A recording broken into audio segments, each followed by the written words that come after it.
હંમેશા એક વાત એવી સમજાય છે કે જો ધાર્યું જીવવું હોય ને તો ધાર્યું તમે જે કંઈ તમારા ટર્મ્સ કન્ડિશન્સ પર જીવવા માટે કરવું પડે ને એ બહુ જ મોટી પ્રાઇસ ટેગ સાથે આવતું હોય છે.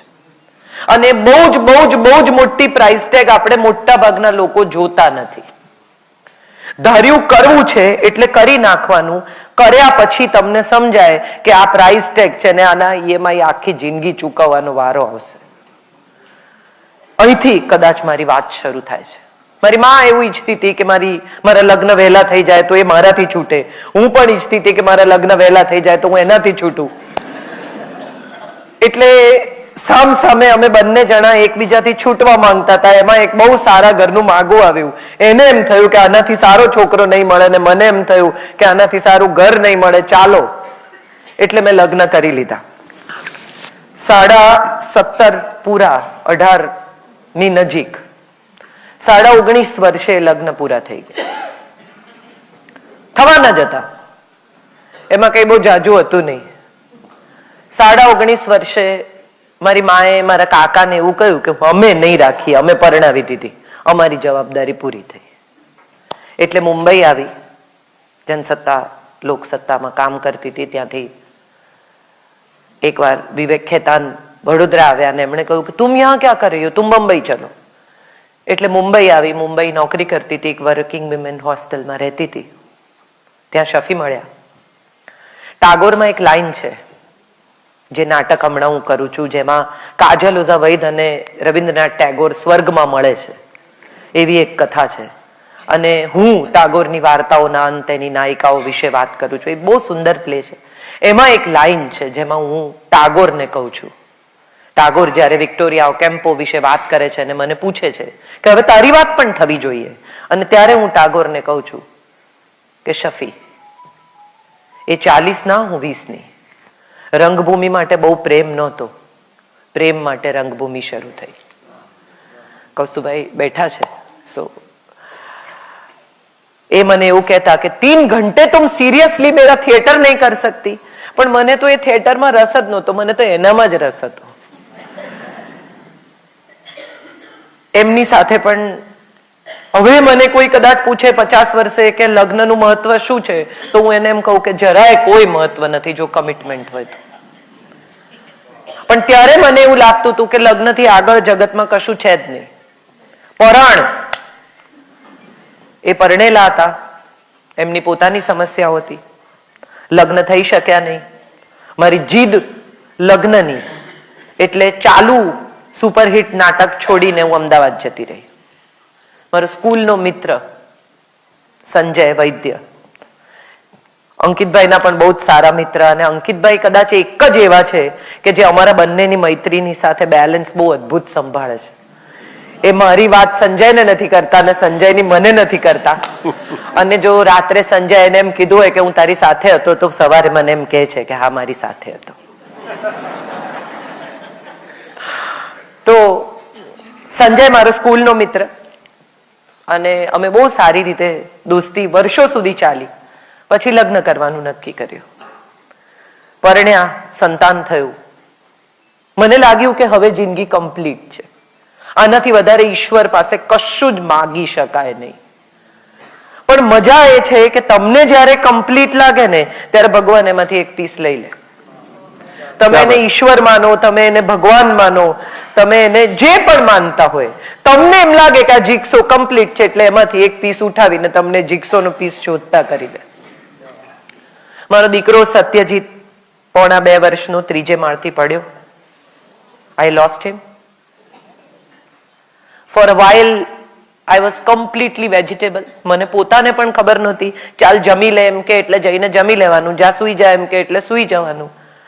For almost 1.5 years મને લાગે છે ઊંઘની ગોળી સિવાય સુઈ શકતી નહોતી.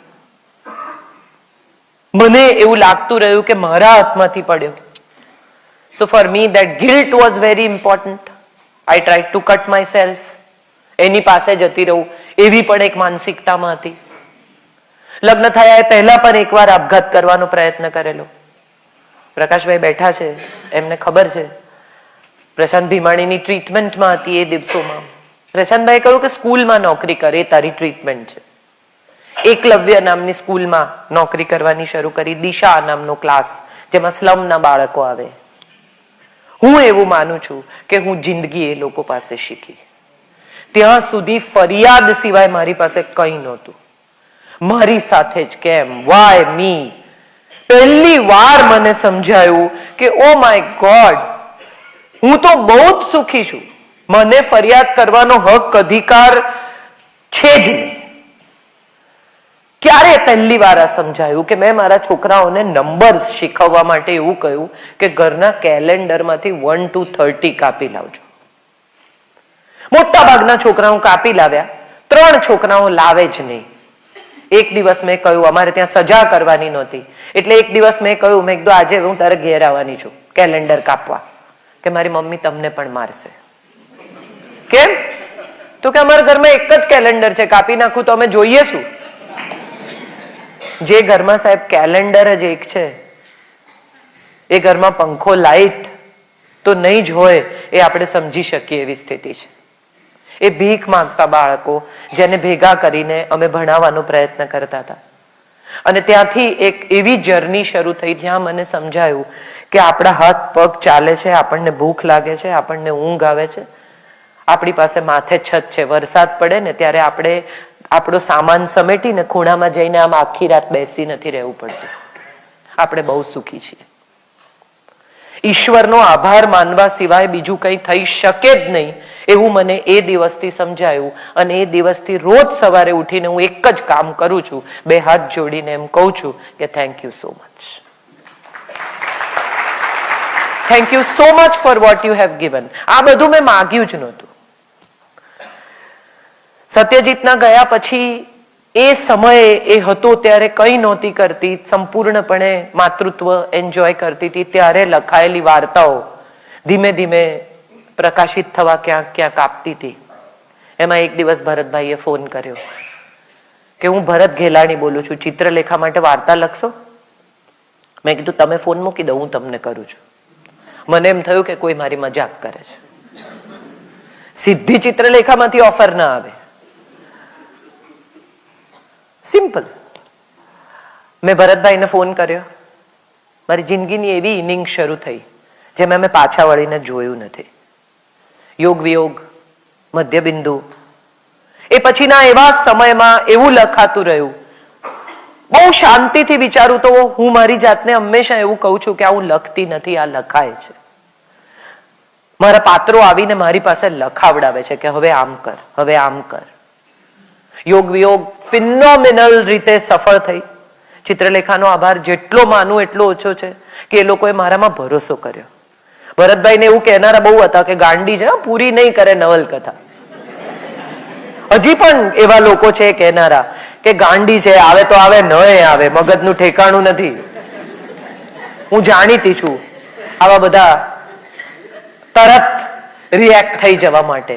પણ મને હંમેશા એવું લાગે છે કે હું જેવી છું ને એવી જ તમે મને સ્વીકારી છે, તો હવે મારે મોરા નથી પહેરવા. Let me be what I am because you have already accepted me the way I am. આજે અમે અહીંયા આવ્યા ત્યારે એવું નક્કી કરીને આવેલા કે જે પહેર્યું છે તે પહેરીને જ સ્ટેજ પર આવીશું. સામાન્ય રીતે હું સાડી પહેરું છું. આજે મેં એવું નક્કી કરેલું કે હું સાડી નહીં પહેરું, કારણ કે આજે આ કાર્યક્રમ નથી. આજે આ દિલની વાતોની એક એવી સાંજ છે જે અમે કદી ક્યારેય કોઈને કહી નથી, એ તમારી સાથે શેર કરવાના છે.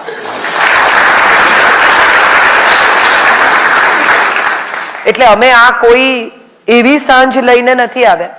ખરેખર અમને પણ આજે એવી જગ્યા મળી છે કે જે અમે કદી નથી કહ્યું, એ અમારે પણ કહેવું છે. અમારી સફળતાની કથા તો બધા જાણે છે. जो साज से निकली है वो धुन सबने सुनी है. બધાને ખબર છે કે આ સફળ છે, અને લોકો રસ્તામાં ઊભી રાખીને સહી લે છે, લોકો એની સાથે ફોટા પડાવે છે, ધક્કા મુક્કી થાય છે, કોર્ડન કરવું પડે છે. પણ કોને ખબર છે કે મારા પપ્પાને જે દિવસે કેન્સર થયું એ દિવસે એમના ખાતામાં 30,000 રૂપિયા હતા.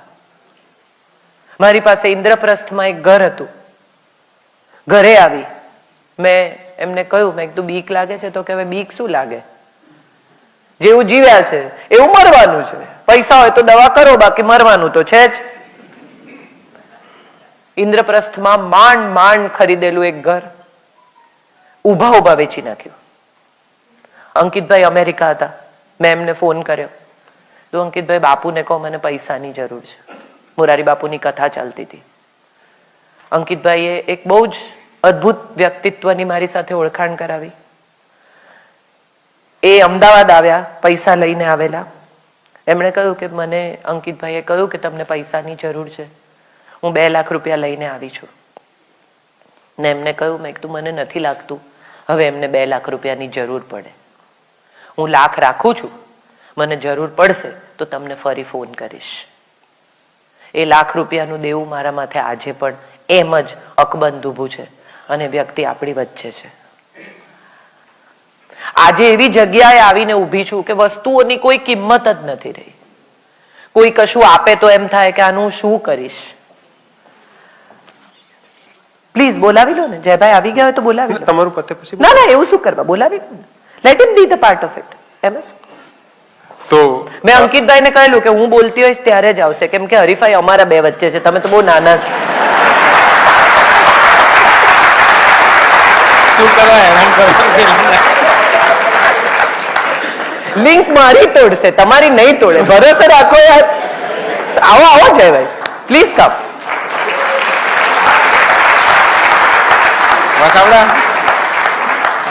અમારે જ તમને સાંભળવાના એવું નહીં, તમે પણ અમને સાંભળો. હું પાછળ બેઠો બેઠો સાંભળું. ના ના પ્લીઝ. પાછળ શું કરવા બેસો, તમે અમારો હિસ્સો છો. સો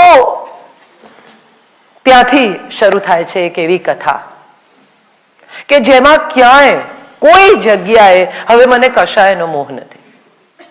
સત્ય એવું છે કે મને હમણાં કોઈ એમ કહે ને કે ચાલો, તો હું અહીંથી જ સીધી જતી રહું. મારી પાછળ શું છે, કોણ કરશે, ક્યારે કરશે, કોને કરશે, આવી કોઈ ચિંતા હવે નથી રહી. વસ્તુઓ ખોવાઈ જાય તો હવે બહુ એવું નથી થતું, અફસોસ નથી થતો. ચીજો કોઈને આપી દેતા જીવ નથી બળતો. એવા ભયાનક અભાવમાંથી પસાર થઈને આવી છું કે હવે એવું લાગે છે કે આટલું બધું તો માંગ્યું જ નહોતું. આ તો મેં માંગ્યું તો એનાથી ઘણું વધારે છે.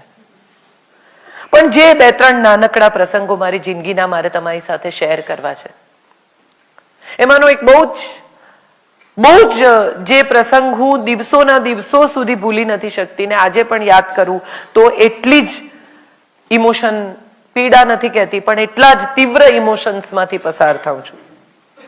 મારા પપ્પાને સાંજે અમે લોકો હોસ્પિટલ લઈ ગયા.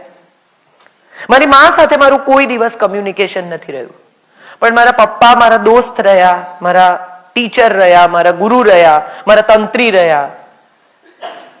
હું જે લખું છું, હમણાં જ કોઈકે મને લખ્યું છે કે તમે રવિવારના લેખ બહુ અદ્ભુત લખો છો ભાસ્કરમાં, અને ત્યારે મેં કહ્યું, મેં કીધું રાજકારણ તો મેં ત્યારે જોયું જ્યારે એકચ્યુઅલી રમકડા નહોતા જોયા.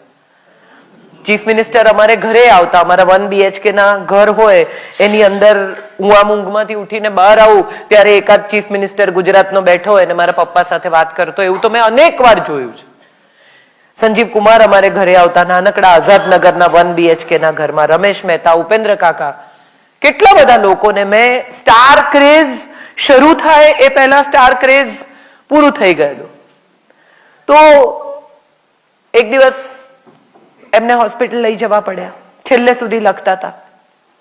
જે દિવસે એમને હોસ્પિટલ લઈ ગયા એના બીજા દિવસે એ ઓલમોસ્ટ અનકોન્શિયસ હતા. સવારના 5:30 વાગે ડોક્ટરનો મારા પર ફોન આવ્યો કે વેન્ટિલેટર પર રાખવા છે. કહ્યું ના, હું આવું છું. હું તરત જ હોસ્પિટલ પહોંચી. ICUમાં હતા, બહુ દિવસના ઉજાગરા હતા. હું એ જ દિવસે રાત્રે સુવા આવેલી. એમણે એકવાર આંખ ખોલી, મેં એમનો હાથ પકડ્યો, એમણે મારી સામે જોયું અને મેં કહ્યું કે હું છું, માને સાચવીશ, બીજું કંઈ કહેવું છે? એમણે એક ક્ષણ માટે મારી સામે જોયું, ડોકું ધૂણાવ્યું. મેં કીધું હવે આપણા પર કોઈ દેવું નથી, બધા પૈસા ચૂકવાઈ ગયા છે, કંઈ પૂછવું છે? તો એમણે કહ્યું ના. એ પછી જે એ કોન્શિયસ એમણે ખોયું, એ પછી અમે એમનો ઓક્સિજન ઓછો થતો જોતા રહ્યા. એ મૃત્યુ પામે એની અમે રીતસર પ્રતીક્ષા કરી છે. અને એ 2 કલાક દરમિયાન મેં મારા કાકાને કહેલું કે ખાઈ લો, કારણ કે હવે 3:30 વાગશે. એમને આપણે ઘરે લઈ જઈશું, પછી આપણે એમને સ્મશાને લઈ જઈશું, પછી આવીને નાહી ધોઈને જમતા 3:30 4 વાગશે, એટલે તમે ખાઈ લો. અને ત્યારે મારા કાકાએ કહ્યું કે તને આવો વિચાર કેવી રીતે આવે? ત્યારે મેં એમને કહેલું કે આમણે એટલી પ્રેક્ટિકાલિટી શીખવી છે કે જનારા તો જતા જ રહેશે, પણ જે જીવે છે એનો ખ્યાલ રાખવો. મારી મા મારી સાથે રહી 10 વર્ષ, કોઈ ઉપકાર નથી કર્યો. એણે મને સાચવી, મેં એને સાચવી. સમય પૂરો થાય છે દરેકનો, એમ એ પણ ગઈ. હું જયપુર લિટરેચર ફેસ્ટિવલમાં બોલવાની હતી જાવેદ અખ્તર સાથે, રિબેલ લિટરેચર પર. રાત્રે જયપુર જઈને સૂતી, સવારે 7 વાગે સંજયનો ફોન આવ્યો કે પપ્પા વેન્ટિલેટર પર છે. અને હું સીધી જયપુરથી સવારની ફ્લાઇટ પકડીને જયપુર, દિલ્હી, દિલ્હી, અમદાવાદ 7 વાગ્યા હશે, એરપોર્ટથી સીધી હોસ્પિટલ ગઈ. બોલી તો નહીં જ, સાંજનો કાર્યક્રમ હતો. પપ્પાજી પણ એ જ રીતે, એ જ સ્થિતિમાં અનકોન્શિયસ હતા. મેં પપ્પાજીનો હાથ પકડ્યો, મેં કીધું આવી ગઈ છું હા પપ્પાજી. એમણે આમ મારો હાથ દબાવ્યો અને એમને ત્રીજો અરેસ્ટ આવ્યો. And he was no more.